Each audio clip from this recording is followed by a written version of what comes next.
Mari belajar dari Italia. Apa yang sebenarnya terjadi di Italia? Apa yang bisa kita jadikan contoh agar tidak terjadi di Indonesia? Kreatif konten ini berasal dari artikel warga Italia, dipersingkat dan dilengkapi data agar lebih mudah dipahami. Tahap 1. Kasus pertama diumumkan. Itu cuma flu, apa pentingnya pakai masker? Orang-orang ini cuma lebay, saya kan sehat, gak bakal ketularan, gak usah panik lah. Tahap 2. Jumlah positif COVID-19 mulai naik signifikan.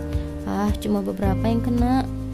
Yang meninggal pun hanya orang-orang tua saja, yang memang udah punya penyakit. Hidup seperti biasa aja lah, pacaran, nongkrong bareng teman-teman, jalan-jalan ke mall, tetap lanjut. Tahap 3. Jumlah kasus meningkat dengan cepat, berlipat ganda dalam 1 hari. Tingkat kematian pun bertambah. 7 Maret, lebih dari 5.000 kasus positif COVID-19. Zona merah diberlakukan di Italia. Wilayah ini karantina hampir 25% dari luas Italia. Sekolah dan universitas tutup, tapi tempat kerja, bar dan restoran masih buka.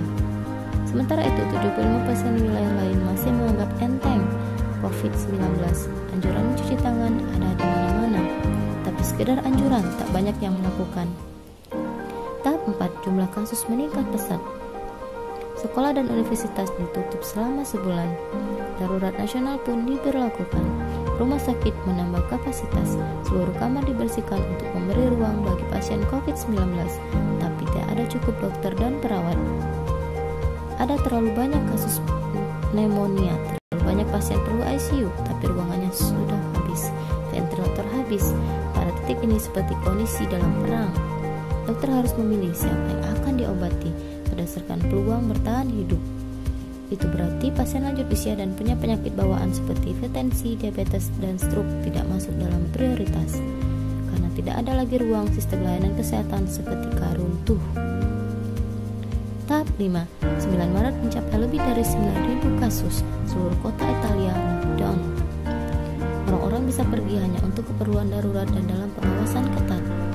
Semua bisnis masih dibuka, karena jika tidak ekonomi akan runtuh. Itu kebijakan pemerintah.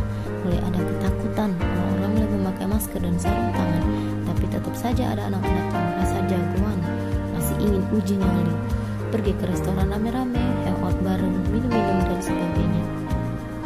Tahap 6. 2 hari kemudian pemerintah Italia berubah pikiran. Semua bisnis harus tutup, bar, restoran, dan pusat perbelanjaan.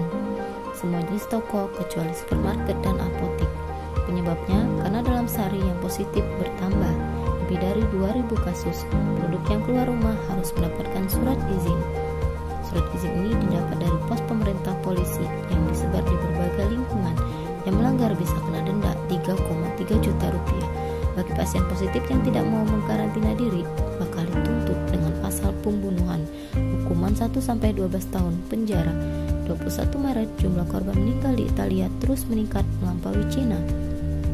Sebagai gambaran, luas Italia itu kurang lebih dari 2 kali Pulau Jawa, penduduknya lebih dari 60 juta jiwa. Lalu, apa yang harus kita pelajari dari Italia? Yuk, mulai dari diri sendiri, mulai dari di rumah aja. Jaga kebersihan, lalu isolasi diri dan keluarga. Tidak keluar rumah kecuali sangat penting. Ini saatnya memulai solidaritas. Yang mampu harus mulai membantu yang tidak mampu. Ini adalah bentuk usaha dan doa kita semua. Semoga badai corona ini segera berlalu. Mari memulai kekompakan dengan membagikan informasi ini. Di rumah aja, mari belajar dari Italia.